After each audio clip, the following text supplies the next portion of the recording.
What's up, everyone? Thanks for tuning in to another episode of Niners News here on 49ers Hive. My name is Zach Hernandez. Today, I'm joined by my co-host Matt Llewellyn, and we are also joined by our guest co-host Dylan Frazier. And today, guys, we're going to be talking about some updates on the Raheem Mostert trade situation. Matt, last week, Raheem Mostert came out saying he wants out of the Bay Area, he wants more money, or he wants a team that will give him more money. Now he kind of turned around and his agent, Brett Tessler, said, not so fast. You know, maybe we're willing to make things work here. Do you think this is a sign that they were never really wanting to get out of the Bay Area?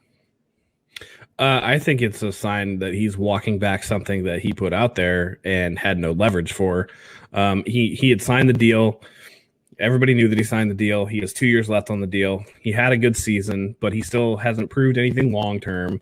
He's still going to make, I think, 3.15 with his roster bonus and his signing bonus on top of his base salary. So it's not like he's not making anything. But I think that he put out feelers there to see if the team would address what he feels is him overperforming last year's contract. And when they didn't bite, he kind of had to walk that back. I also wouldn't be surprised if some of his teammates kind of hit him up in the DMs and are like, hey, dude, what are you doing? Like, we're getting ready for the season. We got a lot of stuff going on. We got to hashtag pay George Kittle. You know, we got to do all this stuff. And, you know, what you're doing is not helping, especially at a position where it's next man up for everybody. I mean, running backs are infinitely replaceable. So I think they tested the waters. And then when the team was like, no, you can go piss off, I think they walked that back because they do want to be here. I just think they were trying to leverage something more in a situation where they had no leverage. I mean, great point. Dylan, let me read to you Ian Rappaport's tweet today. He said, quote, Olive Branch, 49ers running back Raheem Mostert spoke to a high-ranking member of the SF organization to clear the air and get on the same page moving forward, sources say. Asked about the situation being worked out, agent Brett Tessler said, hopefully that'll be the case. Do you think we're reading too much into it and that maybe it was just like preliminary discussions and, hey, you know what, let's just work something out? Or do you think that there are actual discussions going on to kind of bury the dirt and just kind of get over it? Well, I think it would probably be somewhere in the middle of that. When Raheem Mostert he obviously wanted that more money. That's why he requested the trade. We all know that. And he probably said something and they were like, hey, we really got to focus on George Kittle. We need to pay George Kittle. No offense to Raheem Mostert, but George Kittle is more important to the 49ers as a whole than he is. And he probably is sitting there thinking, well, if you're going to not focus on me, I'll give you a reason to focus on me. And I don't think he ever, like Matt said, I don't think he ever wanted a trade. I think he may have been upset if it seemed like they were neglecting him. But I think he does. I think he's happy in San Francisco from everything I've ever seen from him. We definitely gave him a really good start, and well, not even a start. He's been plenty of places, but a really good opportunity. And I think he enjoys it here. Just my assumption. But I think he recognizes the fact that him as a running back, he knows that running backs, their lifespan in the game is short. Like you're not going to be around for much longer, and he wants to try to make that money, and I can't fault him for that at all. I think he should make that money, and I would not be surprised to see if the 49ers do just give him a little bit more. Nothing crazy, but maybe just a little bit more to be like, all right, we understand you did outplay your contract last year, so we'll make it a little bit worthwhile.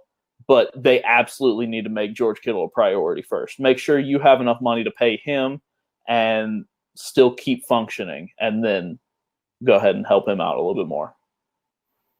Okay, so it's like I think there's like a $2 million difference between him and Tevin Coleman, the highest paid running back on the team. And Matt, we talked about this the last time we talked about Raheem Mostert, and it kind of puts Tevin Coleman in a tough spot because when you come out publicly saying, I want as much as X, you know, that X, Tevin Coleman, is kind of like, whoa, why am I being dragged into this? The 49ers as a whole team kind of seem to be a brotherhood, but more specifically when you kind of break it down into the positional units, they're even closer. Do you think this will do, or this at least has the potential to do any long-term damage between their relationship? No, I think Tevin Coleman's a pretty upfront person, and he's, again, I alluded to somebody getting in his DMs. I wouldn't be surprised if Tevin Coleman sent him a text and was like, "Hey, man, why are you talking about my money? Like, don't put my name in your mouth. Like, this has nothing to do with me." It's one of those situations where, again, he tried to leverage something that he didn't really have, and he spoke out of turn, and I'm sure that somebody on the team corrected him. I mean, that's what brothers do for each other. That's what teammates do for each other. You pick each other up when somebody's stepping out of line, you bring them back in, and, I don't think it's going to have any long-term effect. This team is very tight-knit. They seem to really enjoy each other, really have each other's backs. And so I think this is just one of those little glitches that you have, and it's great to get it out before training camp starts. So that way, once everybody's in there, once everybody's in pads doing their thing, you don't have to worry about that kind of stuff. So it's good to get it out in the off season.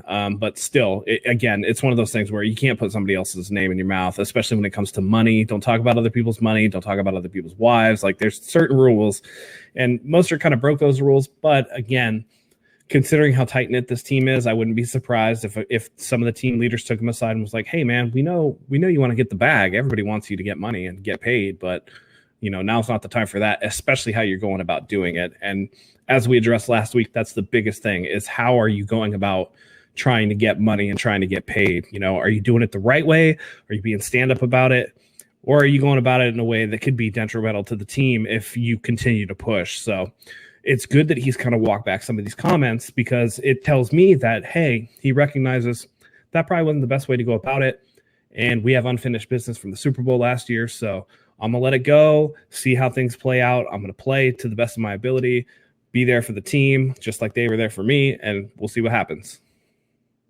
It's funny you say that, because I think sometime last week there was a fan, or at least some troll, who made a fake Brett Tesler account, Raheem Mostert's agent. Instead of an L, he used like a capital I. And he tweeted out, after, much thought and conversation with my client, we realized 49ers are the best place for him to be. We have, cut off our trade request, blah, blah, blah. And people were like, yeah, you came to your senses. This is exactly what you should have done. And then it kind of was clear that, oh, this is a troll.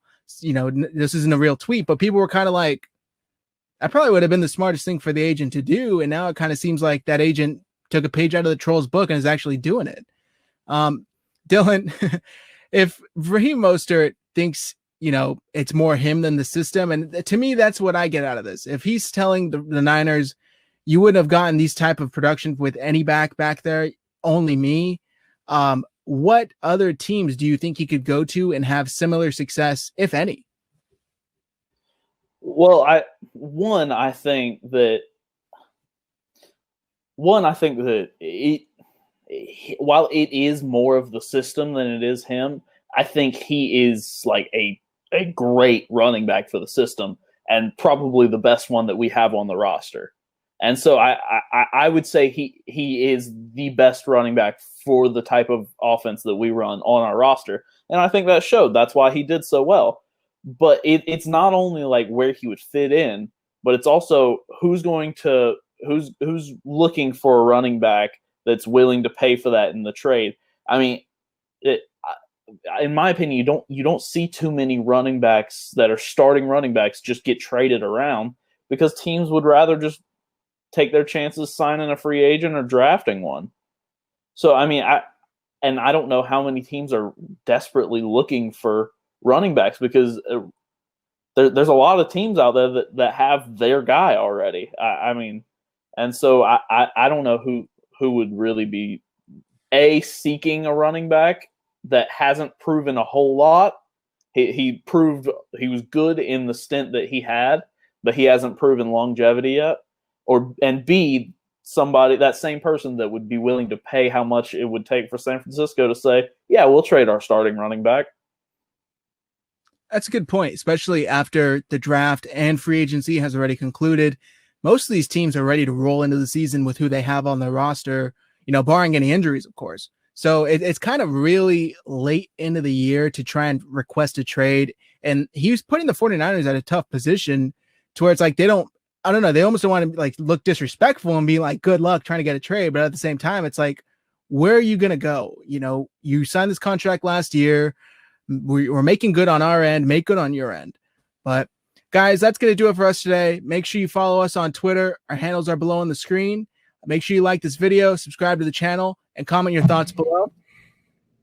Go ahead and click the bell for all your notifications. We're bringing you Niners news every day of the week. Thanks, guys. Go Niners.